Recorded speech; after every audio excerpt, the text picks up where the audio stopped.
Hi guys, welcome back to another video. आज हम कक्षा 12वीं business studies chapter number 2 principles of management को बहुत ही जल्दी, बहुत ही मक्खन प्यारे तरीके से रिवाइज करने जा रहे हैं। अगर आपको इस चैप्टर को 5 मिनट में पढ़ना है, मतलब प्रॉपरली पढ़ना है, तो आई बटन में एक एनिमेटेड वीडियो है, मस्त है, जाके देख लेना। और अगर आप डिटेल में पढ़ना चाहते हो तो फिर आई बटन लगा देते हैं। और अगर अब तक आप लोग बिजनेस स्टडीज से परेशान हो रहे हो तो ये रहा उसका समाधान। इसके बारे में होगा आपको ज्ञान, क्योंकि ये है हमारी हेल्प बुक। ये वो हेल्प बुक है जो आपकी बिजनेस स्टडीज की सारी प्रॉब्लम को सॉर्ट करने में सक्षम है। और ये मैं नहीं कह रहा हूं, बहुत सारे हजारों बच्चे कह रहे हैं। तो डिस्क्रिप्शन में इसका लिंक है, अगर अवेलेबल है तो जाके ले लेना, क्योंकि बहुत कम हमारे पास अब बची है। तो चलिए शुरुआत करते हैं प्रिंसिपल्स ऑफ मैनेजमेंट और देखते हैं कि प्रिंसिपल ऑफ मैनेजमेंट आपको कितना आता है और हम साथ में मिलकर कितने बेहतरीन तरीके से कर पाते हैं। एंड एट लास्ट अपन यहाँ पर एक माइंड मैप भी आपको बना के देंगे, जिससे बढ़िया तरीके से आप उसका स्क्रीनशॉट ले और मजा आ जाए। चलिए शुरुआत करते हैं। बात करते हैं सबसे पहले प्रिंसिपल्स ऑफ मैनेजमेंट। ये जो प्रिंसिपल ऑफ मैनेजमेंट शब्द है, ये जब भी आपके दिमाग में आता है तो क्या समझ में आता है? जरा फटाफट से मुझे 2-4 लाइनें बताओ, या एक लाइन चलो बता दो, जो कि प्रिंसिपल ऑफ मैनेजमेंट को डिफाइन कर रही होगी। तो मैं बताऊं, चलो देखो, प्रिंसिपल्स क्या है? दे आर द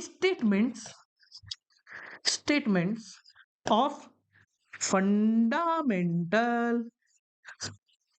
ये क्या है? सच्चाई बताने वाले स्टेटमेंट है। जो कहूंगा सच कहूंगा, सच के सिवा कुछ नहीं कहूंगा। जो कैसे काम करते हैं? Act as guideline guidelines for taking managerial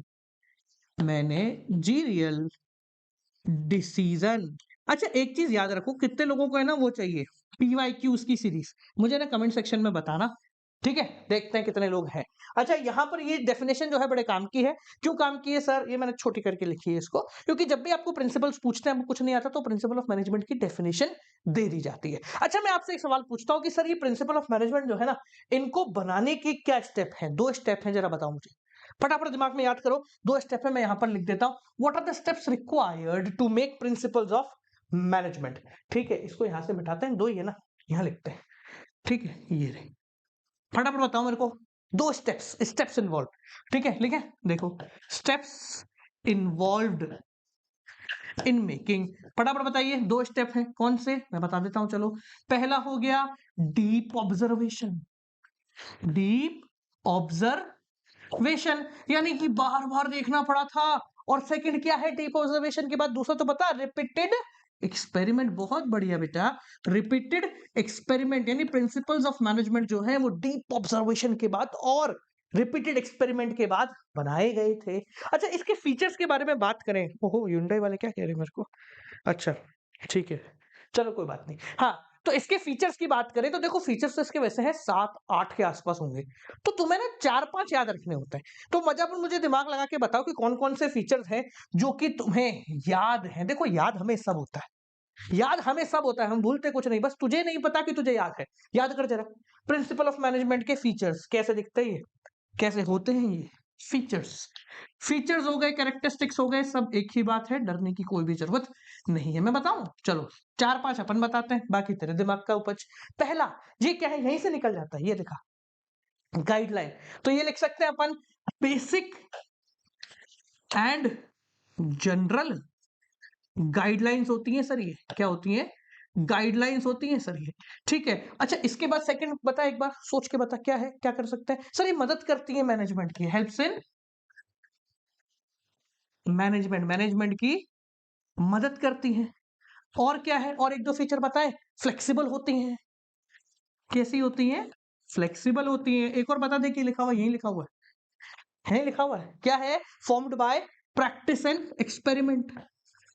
formed by practice and experiments. और बता जरा, 1-2 और बताए, कितना हो गया? 4 हो गए। 2 और लिख दे, एक और लिख दो, improvisation required, universally accepted. Universally accepted. ठीक है, इम्प्रोवाइजेशन रिक्वायर्ड, इम्प्रोवाइज करना पड़ेगा, है ना, बिना इम्प्रोवाइज करे काम नहीं होता है। रिक्वायर्ड, ये आर्ट है मुन्ना, करना पड़ता है। ठीक है, अगला क्या है? एक और लिख सकते हैं, कंटीजेंट है सम। ठीक है, सबके लिए नहीं है, मतलब आपकी सिचुएशन के हिसाब से लगते हैं, बस बहुत हो गए, इससे ज्यादा नहीं लिखना। और भी लिख सकते हो based on cause and effect relationship type. ठीक है, अब ये तो हो गए फीचर्स। अब फीचर्स की बात करी है तो चलो इंपॉर्टेंस बात करते हैं। देखो इंपॉर्टेंस में हर बार बोलता हूँ, फीचर्स से निकल के आता है। जैसे इसमें है कि हेल्प्स करते हैं, किसमें? मैनेजमेंट करने में, तो उसमें आ जाएगा कि मैनेजमेंट को डायरेक्ट करते हैं, प्रोवाइड डायरेक्शन टाइप। ठीक है, तो यहां पर जरा बढ़िया से लिखते हैं अपन, कला की कदर करें। आ जाओ भैया। कलर बदले, कौन सा ले? दिख रहा है? दिख ही रहा होगा। चलो, हाँ भैया, क्या लिख रहा है? Importance, importance, importance of management principles क्यों जरूरी है? अरे मदद तो यही करेंगे। पहला मैं लिख देता हूं, चलो, प्रोवाइड्स डायरेक्शन। आता सबको है पर बताता कोई नहीं। हाँ जी। दूसरा क्या है? इफेक्टिव एडमिनिस्ट्रेशन, इफेक्टिव एडमिनिस्ट्रेशन मदद करता है एडमिनिस्ट्रेशन करने में, संभालने में। ठीक है, और बताओ, दो तीन और बता दे, वैसे तो 4 नंबर से ऊपर नहीं आएगा।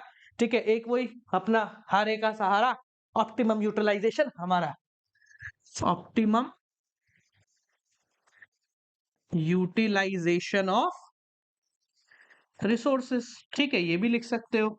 और क्या कह सकते हैं? देखो इंपॉर्टेंस है, और क्या इस चीज में मदद करते हैं सर? और सर सोशल रिस्पॉन्सिबिलिटी पूरी करते हैं, मैनेजमेंट की ट्रेनिंग करा देते हैं, उनका डेवलपमेंट करा देते हैं। ठीक है, तो management training, training and development ले भैया।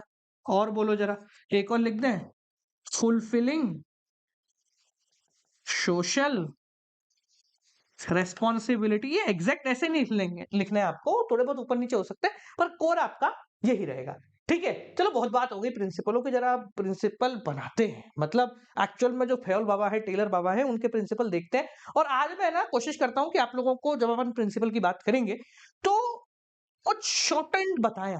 शॉर्ट एंड का मतलब वो नहीं, वो मत सोचना कि वो पहले पहले शब्द को जोड़ने से, वो नहीं, मतलब कैसे अपन याद रख सकते हैं। जैसे डिवीजन ऑफ वर्क आया तो आपके दिमाग में क्या इमेज जानी चाहिए, इस तरह की कुछ कोशिश करते हैं। देखो बढ़िया बनना चाहिए, है ना? ये मैं ऑन द स्पॉट ही कर रहा हूँ, तो मैंने कभी करके नहीं है किया है ये, पर लेट्स ट्राई ना। क्या होगा? तुम अपने हो और अपने तुम अपने होते हैं। हाँ भैया, किसके पढ़े? पहले पकड़ ले, फेयोल बाबा के। तो फेयोल 14 प्रिंसिपल, 14 प्रिंसिपल भाई ने दिए थे।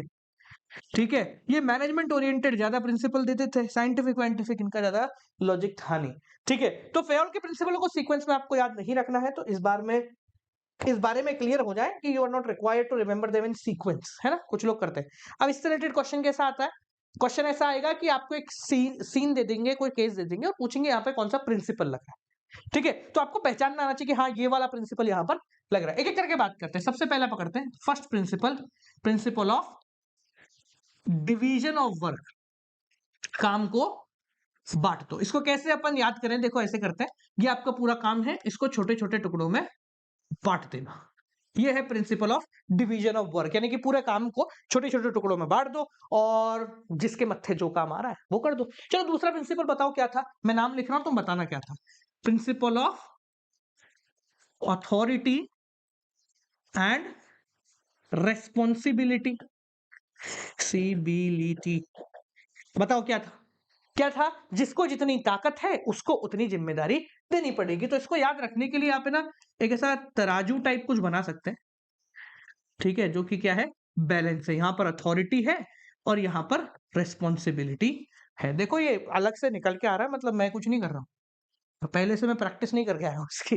ठीक है ना? चलिए तीसरा है जो हमारा सबका फेवरेट है, प्रिंसिपल ऑफ डिसिप्लिन।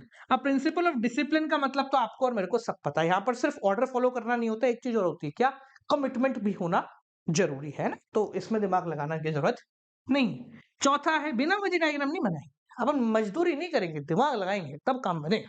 हाँ जी, चौथा मैं लिखता हूँ यूनिटी ऑफ कमांड। जरा बताओ क्या होता है, याद करो। Unity of command. ठीक है, यूनिटी ऑफ कमांड मतलब एक ही जगह से कमांड मिलनी चाहिए। इसको कैसे याद रखते हैं अपन? वन बॉस ओनली, एक ही बॉस हमारा होना चाहिए। समझ में आ गया? याद है ना सबको कि एक बॉस होना चाहिए, एक बॉस होगा तो क्या होगा।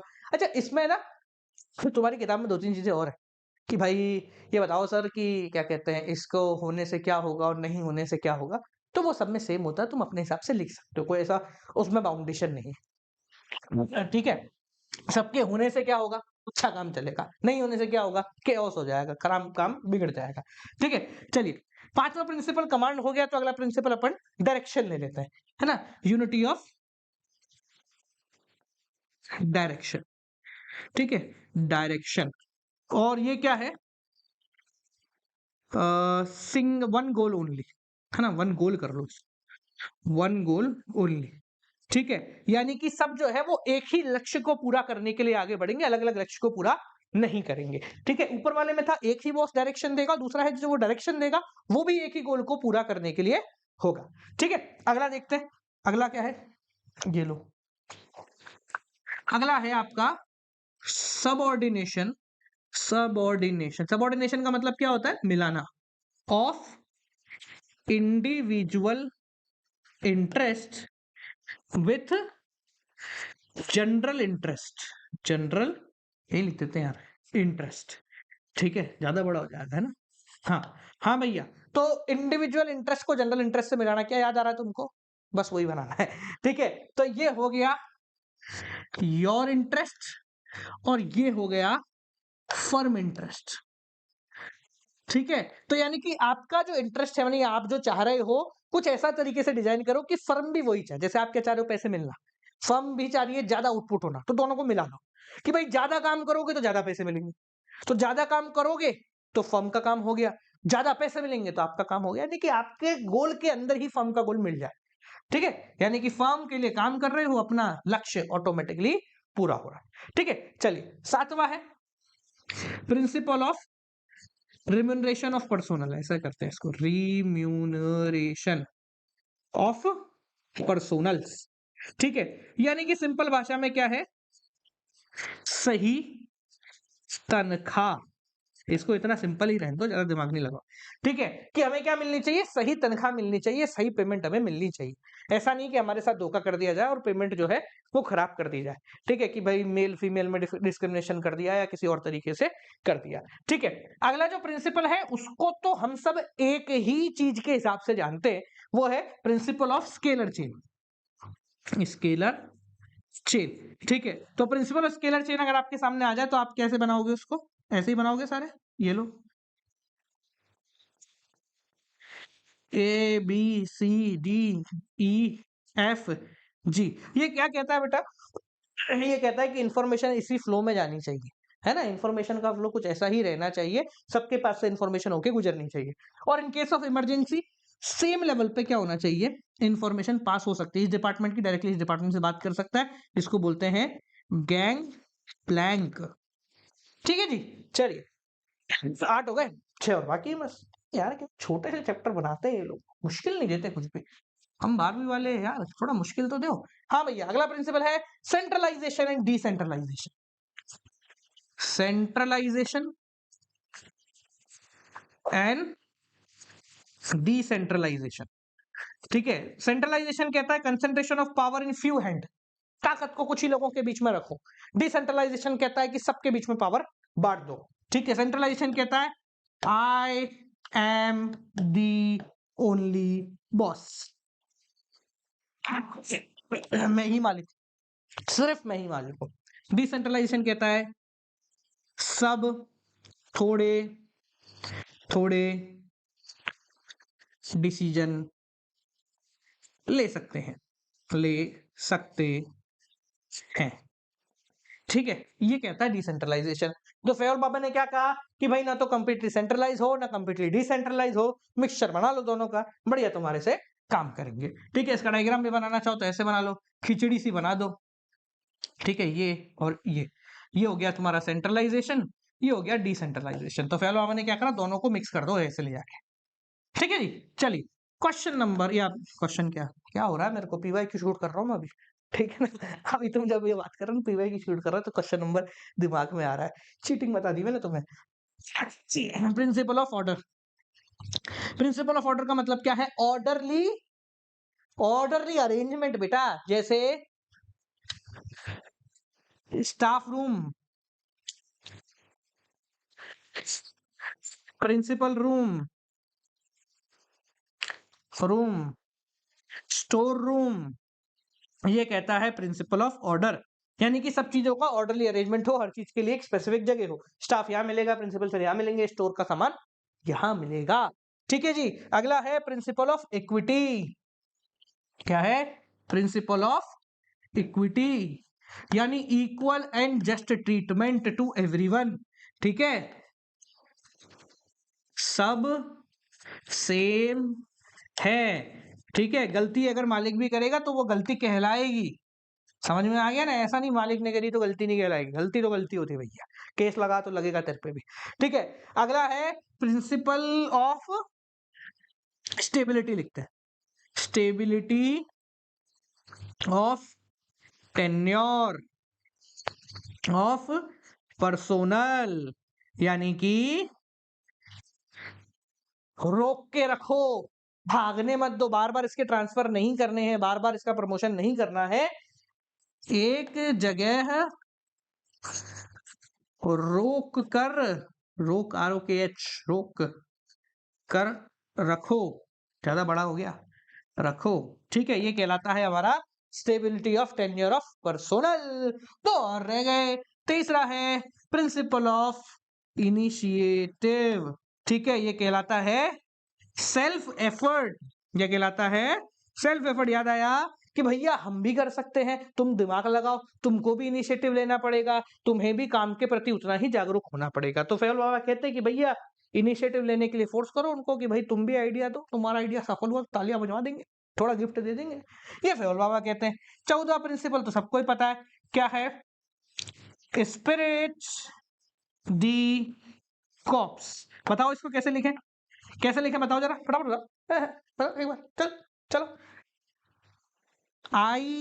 सॉरी, वी नॉट आई, ये लो। ठीक है, या I should be replace with we, कि हम हैं, मैं नहीं हूं, यानी कि टीम वर्क पे ऊपर फोकस करो। शॉर्ट में लिख देते हैं team work, team work will, क्या कहते हैं उसको यार, मैं भूल गया, लेट द ड्रीम वर्क, ऐसा कुछ ही होता है, भूल गया मैं। हाँ जी, तो ये हमारे टोटल 12 प्रिंसिपल हैं, जरा एक बार देखें इनको, कितने सुंदर लग रहे हैं। ओए होए क्या बात है, और हार ज्यादा हो गए तो। चलिए, बहुत मेहनत से अपन ने बनाया, वेल एंड गुड है, एक बार तालियां बजा दीजिए। चलो आगे बढ़े। Okay, let's focus on next topic. आजा भैया, ज्यादा बड़ा हो गया तो 100, थोड़ा सा छोटा हो जा, तो यार हो गया। चलिए, तो अगला जो है, इधर आजा भाई, बहुत लंबे हो गए, तो कहाँ चला गया? प्रिंसिपल ऑफ मैनेजमेंट खो ही गए भैया हमारे। चलिए, इसके बाद जो है हमारे 2 टॉपिक और है इस चैप्टर में, कौन कौन से सर बताओ? टेलर बाबा हो गए ना, कहाँ गए, कहाँ हुए? अभी तो फेयल बाबा हुए हैं। बात आती है टेलर की, किसकी? टेलर, कौन से टेलर? अरे भैया FW टेलर, तुम यार गलत मतलब निकालते हो यार, हमारा आदमी अच्छा है वो भाई, FW टेलर है ना, तो FWTAYLOR, इनको पिताजी कहते हैं किसका? साइंटिफिक मैनेजमेंट का। किसका? साइंटिफिक मैनेजमेंट का पिताजी बोलते हैं इसको। क्या करे हैं इन्होंने? इन्होंने कहा हम टेक्निक भी देंगे और प्रिंसिपल भी देंगे, will give technique and principle both. ठीक है, तो इन्होंने 4 तो प्रिंसिपल दिए। कौन कौन से प्रिंसिपल है, जरा नाम लिखे उनका। अरे बड़े आसान आसान दिए, इनको भी चुन लेती, सीधी सीधी दे देते, तो दे दिए इन्होंने 2 अलग अलग। हाँ, लिखें पहले, चलो। तो पहला प्रिंसिपल था इसका साइंस, कॉमर्स में लगा दी, नॉट रूल ऑफ थंब, कि साइंस का इस्तेमाल कीजिए, थंब का इस्तेमाल मत कीजिए। मतलब मैंने जो कहा वो सही नहीं है, जो सही में सही है वो सही है। क्या बोले? जो मैंने कहा वो सही नहीं है, जो सही में सही है वो सही है। समझ में आ गया ना, कि मतलब मैं बॉस हूं पर मैं भगवान नहीं हूं। ठीक है, दूसरा प्रिंसिपल बताओ जरा, क्या कहा था इन्होंने? इन्होंने कहा था हारमोनी नॉट डिस्कॉर्ड, कॉमा बड़ा लगाते थे, हारमोनी नॉट डिस्कॉर्ड। हारमोनी का मतलब जिससे किसी को हार्म को नहीं, वो है हारमोनी। हारमोनी नॉट डिस्कॉर्ड क्या कहता है? लड़ो मत, चुपचाप काम करो, लड़ो मत, चुपचाप काम करो। अच्छा, इसी का एक एक्सटेंशन कहता है तीसरा, क्या? Cooperation not individualism, cooperation not individualism. ठीक है, यानी कि ये तो था लड़ो मत, काम करो। और ये था लड़ो तो मत, काम तो करो पर इकट्ठा होके करो। ठीक है, तो ये इसका एक एक्सटेंशन है, कहता है कॉपरेशन में करो, तालमेल मिला के करो, अलग अलग मत करो। ऐसा नहीं चुपचाप काम करो, तू उधर कर रहा है मैं उधर कर रहा हूँ, साथ में मिलकर करो। और चौथा जो था वो था डेवलपमेंट के ऊपर, जो था डेवलपमेंट ऑफ, याद रखना पड़ेगा तुम्हें, ये बड़ा नाम है ना, याद रखना पड़ेगा। ठीक है, development of workers to the greatest efficiency and prosperity. Prosperity यानी कि डेवलपमेंट करो वर्करों का, तभी काम होगा। तो इन्होंने ये 4 प्रिंसिपल दिए थे। पर ये जो प्रिंसिपल हैं ये साइंटिफिक मैनेजमेंट के, ये 4 प्रिंसिपल से उनका पेट नहीं भरा। वो बोले कि देखो भैया इन्होंने 14 दे दिया, हम 4 दे के करेंगे। तो इन्होंने क्या दी, नाम बताओ। साइंटिफिक टेक, बहुत बढ़िया, तुमको तो सब आता है यार, बेवकूफ बनाते हो सर, आता नहीं है, मैं आता नहीं, सब तो आता तुमको यार, ऐसे क्या करते हो। हाँ भैया, कलर चेंज कर लेते हैं इनका, कलर दो, कौन सा रहे, सफेद ले, बहुत दिन हो गए सफेद को इस्तेमाल किया। आ जा भाई, यू कम हियर। ठीक है, तो इन्होंने दी है scientific technique. Scientific technique, technique मतलब जुगाड़, जिसके थ्रू क्या होता है, काम आसान होता है। क्या होता है, काम आसान। कितनी है, कितनी है, 8। कितनी है, 8। ठीक है जी, एक एक करके करेंगे। पहली वाली बड़ी मुश्किल है, बाकी सब तो बच्चा है। ठीक है, पहले पकड़ते हैं एक एक करके। आ जा भाई, आ जा मुन्ना, शाबाश, वेरी गुड, वेरी गुड। हाँ भैया, पहली थी फंक्शनल फोरमैनशिप। फंक्शनल फोरमैनशिप, ठीक है, क्या थी जरा मेरे को बताओ एक बार, याद है किसी को, फंक्शनल फोरमैनशिप।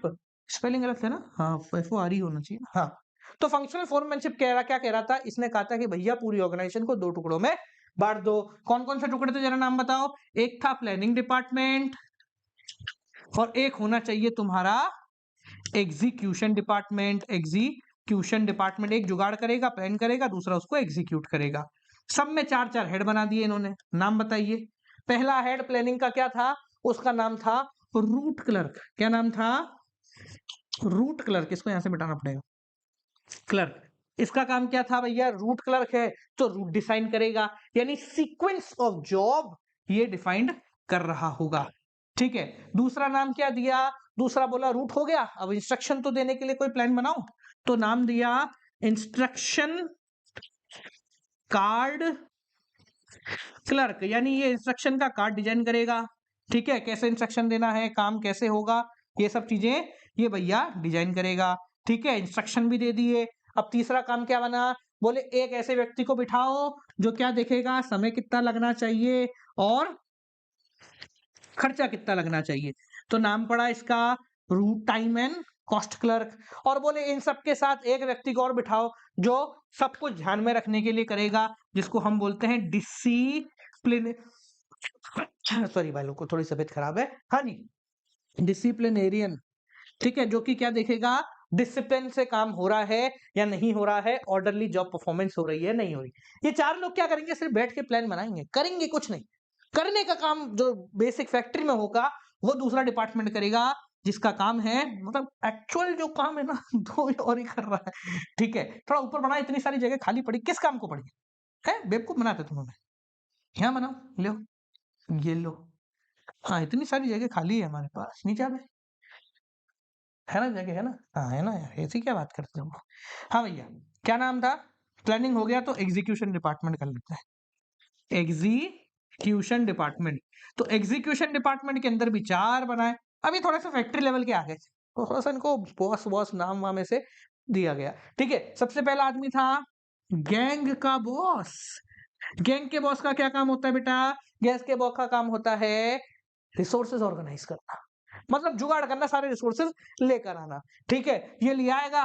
दूसरा स्पीड के ऊपर ध्यान देगा, जो ये देखेगा कि भैया काम समय से हो रहा है या नहीं हो रहा है। तीसरा एक आदमी को बिठाओ जो रिपेयर के ऊपर ध्यान दे कि अगर कुछ टूट फूट गया है तो वो देखो। ये सब करने के बाद एक और आदमी को बिठा दो जो कि क्वालिटी कंट्रोल करेगा, जिसका मतलब था इंस्पेक्टर।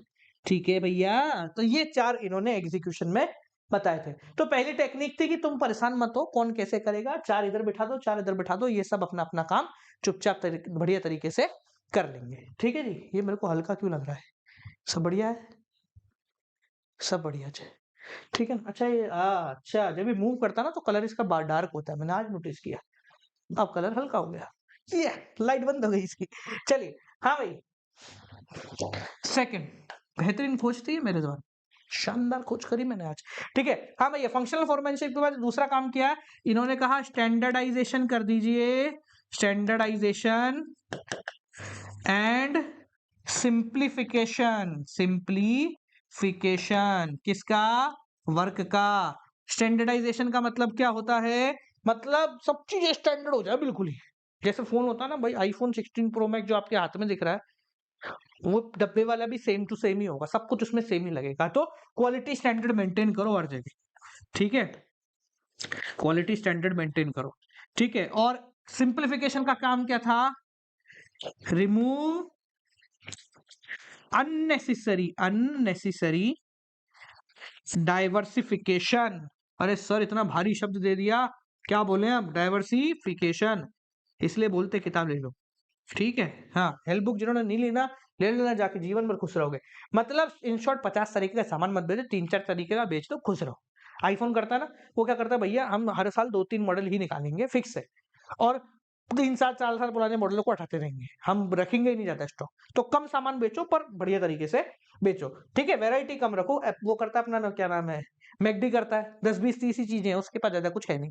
ठीक है, चलिए, तीसरा जो इसकी टेक्निक थी वो थी फटीग स्टडी। फटीग स्टडी का मतलब आराम, मेहनत। तो भैया कितना रेस्ट इंटरवल देना है, कब देना है, कितनी ड्यूरेशन में देना है, ये सब अपनी इच्छा से मत करो, थोड़ा दिमाग लगाओ। जैसे फॉर एग्जांपल तुम्हारे स्कूल में एक बार लंच ब्रेक होता है, 4 बार क्यों नहीं होता? क्योंकि यहां पर भी ये फटीग स्टडी लगी है, जो कहती है कि भैया ड्यूरेशन, टाइम और नंबर, ये बहुत सोच समझ के रखने हैं।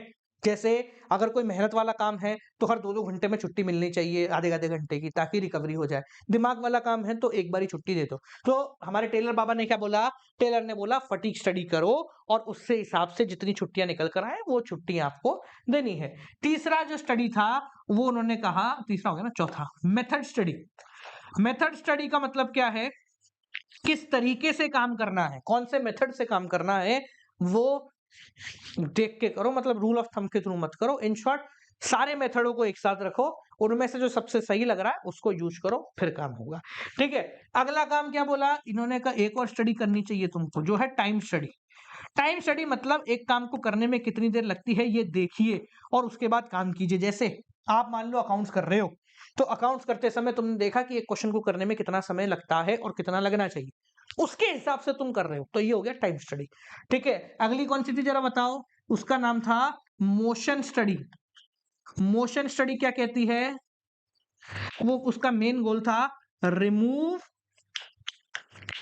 अननेसेसरी